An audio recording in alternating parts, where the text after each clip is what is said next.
As we begin to rebound here in Tampa Bay from this pandemic, we want to make sure you have the resources you need to navigate through restarting your life. And today we're going to spotlight one of the most important resources that is free and available to everyone, not just in the Tampa Bay area. The Crisis Center of Tampa Bay is available by phone 24/7, and now they have a special hotline for anything COVID-19 related. I'm James Tully with ABC Action News, and this is the Rebound Tampa Bay podcast.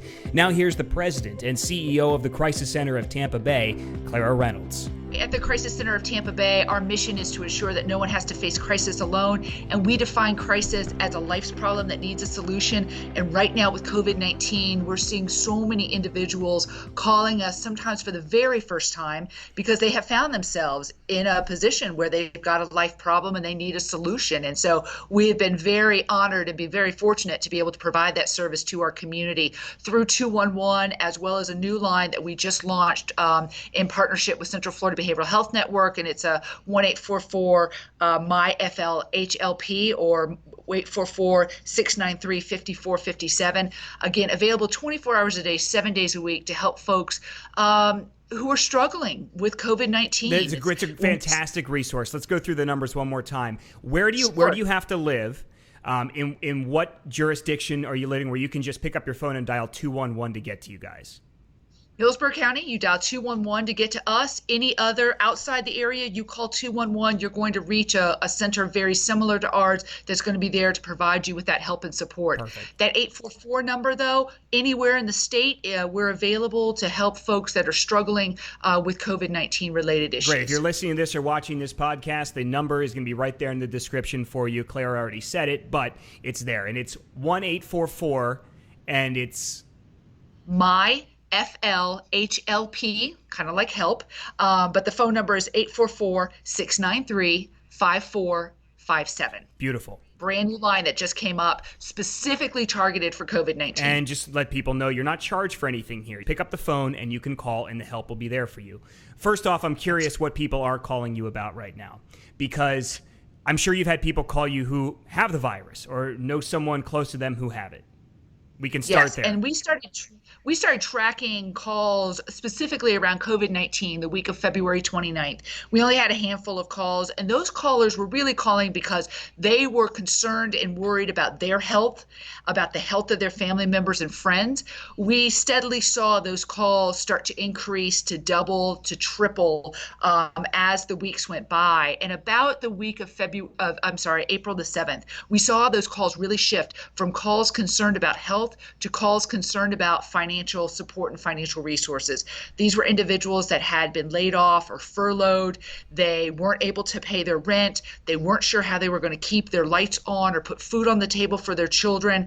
They were trying to teach their kids and work shortened hours. We touched on all this. of that was creating unbelievable stress in these households. Well, let's dissect it one by one. Let's go back to when people were calling you about concerns, health concerns. Let's just start there, because Sure. I'm sure our listeners want to know, when they pick up the phone, they call 211, who exactly are they talking to?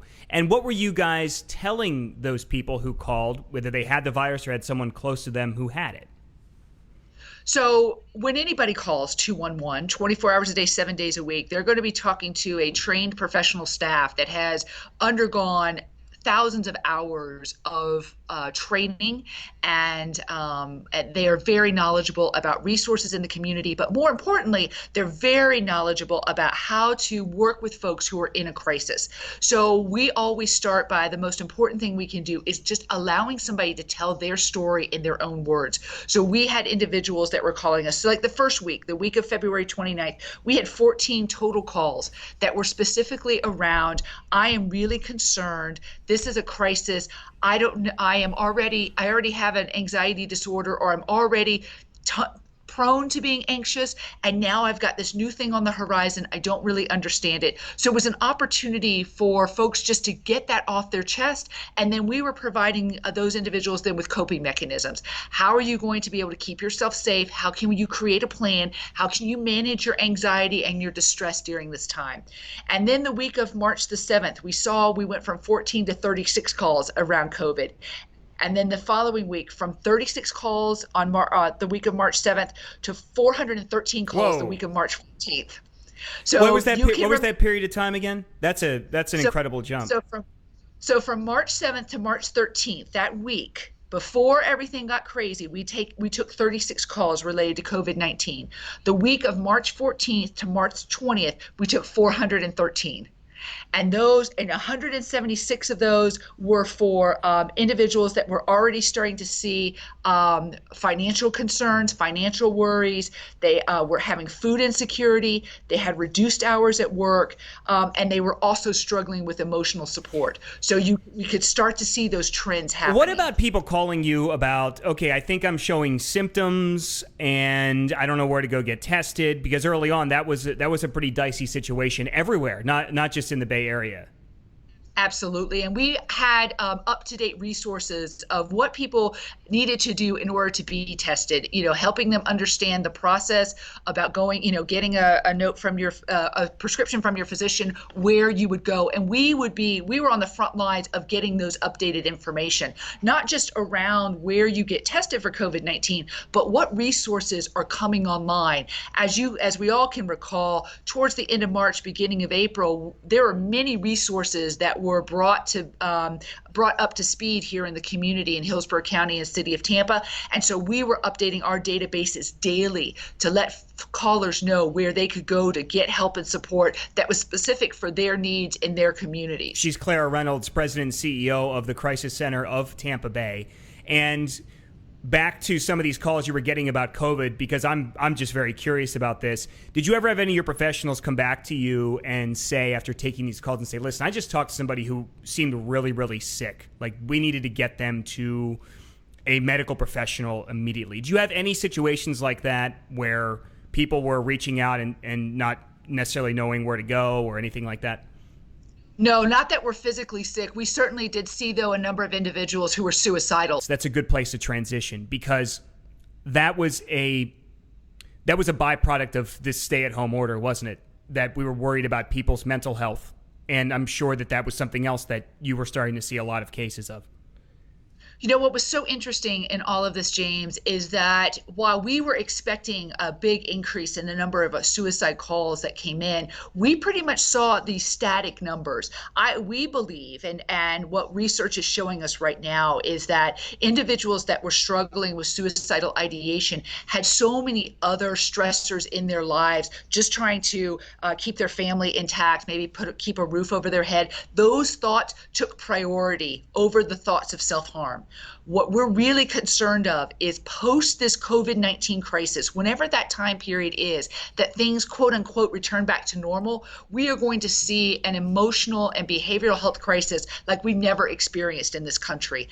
And the Crisis Center of Tampa Bay, as well as the other behavioral health members of our community, are trying to ramp up to be prepared for that, because we've had children that have been in isolation. We've had parents that have been placed in unbelievably stressful situations caring for children, as well as worried about their elderly family members. You have elderly individuals that haven't had any outside contact now in, sometimes 9 to 12 weeks. All of that plays on the behavioral health of our citizens in our community. And we know that this is going to be a significant crisis post, again, this COVID-19 time that we're in right now. Basically, you just dial 211 on your phone, and you're going to reach the Crisis Center of Tampa Bay. If you're listening to us outside of the Tampa Bay area, or Hillsborough County, we should say, you're going to get something similar. That's the important number, and that's the whole point we're trying to get across with this podcast. So you guys said you're ramping things up, Clara, to be ready for post-COVID-19, post-pandemic, and problems people are going to be having, emotional issues. Tell us more about what you're doing and what you're prepared to handle. So we have been, as soon as this pandemic hit, we started doing like most other businesses did. We figured out how to help people working from home. We made significant investments in our technology to be able to facilitate that. We're also doing now what we've never done before is teletherapy. So we have that availability now. So folks don't even have to leave their homes. If they need to receive therapeutic intervention, we can do it virtually. And so all of these things are ways and mechanisms that we are prepared preparing at the Crisis Center of Tampa Bay for this significant increase that we're expecting. And we're also meeting with our other behavioral health partners across the community, our mental health centers, our emergency rooms, our other therapy type of organizations, to make sure we've got a good collective response ready in preparation for this. And we're not going to know when it's going to happen until it does. But I feel like we are starting to have those conversations so that we can all be prepared for when this happens. Clara, I have to say, you look rested. You look well. You look very, very calm. But very kind. Did you ever imagine you'd be the head person in charge over there at the Crisis Center during a pandemic? And how is it? What is it? What's it been like in your position? How have you been holding up? So for me, as I mentioned, a lot of our members of our organization were able to work from home, be able to work remotely. I chose, because of the role that I play, to be in office. And so I think one of the biggest things that I've been able to do is to be the face for the community, to let the community know where resources are available, but also to be that cheerleader for staff. This is unbelievably trying times for staff. The vicarious trauma, the distress that so many people have, that is also impacting our staff as well. So trying to provide those self-care messages, trying to provide the resources and support our staff need so that they can stay well and healthy to be able to respond to all of the need in the community. Those have been my primary functions here at the Crisis Center of Tampa Bay, as well as, as any CEO will tell you, dealing with the strategy and also trying to figure out and being able to pivot on the fly as things change. Those have been some of the biggest roles that I've had here. I'm very fortunate to have an amazing board of directors and an incredible staff that are all here to support. And we're just so fortunate to be able to be in this position to respond to this crisis in a variety of ways, not only through 211 and the helpline, but also we are responsible for COVID mobile testing for Hillsborough County. So we've done over 700 mobile tests for individuals who can't get out of their homes and are concerned that they have a virus, for individuals in ALFs that can't leave and are concerned about the virus. We're going out and being able to do that work, which is so very important. And I'm so proud of the staff and the community support we've received that has been allowed us or enabled us to be able to do this work. That all sounds just terrific. I mean, it puts me at ease to know that all I have to do here is just tell people, if you're worried about anything, and I'm not talking necessarily virus related, but your family, your kids, yourself, maybe most importantly, 211, dial 211 on your phone, and somebody will be there to pick up any hour of the day.